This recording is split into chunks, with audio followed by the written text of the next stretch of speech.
այս իշխանությունը հատել է 1 կարմիր գիծ, դա եղել է նոյեմբերի 9-ի 2020 թվականի։ Դրանից հետո արդեն կարմիր գծեր չկան։ Կարմիր գիծը լինում է 1 հատ։ Դու այն անցնում ես, եթե դրանից հետո էլի կարմիր գծեր կան, ուրեմն ոչ մեկն էլ կարմիր գիծ չի կամ առաջինը չէր։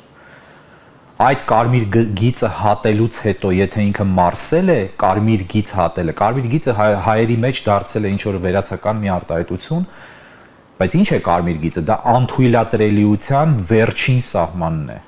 այսինքն եթե դու հատում ես այդ գիծը, փոխվում է ամեն ինչ, եւ դրա համար կամ պիտի լինի պատասխանատվություն, պատասխանատվության կրում, կամ պիտի լինի ամենաթողություն, թողտվություն, եւ երկուսից հետո էլ գործընթաց է, նոր գործընթաց եւ նոր իրականություն, կարմիր գիծը հատելուց հետո միշտ լինում է նոր իրականություն, կամ դեպի լավ, այսինքն կարմիր գծից հետ է շպրտվում ամեն ինչ հետ եւ այնպես է արվում, որ կարմիր գիծ այլևս չհատվի, կամ դրանից հետո արդեն էլ չկան ոչ մի գծեր։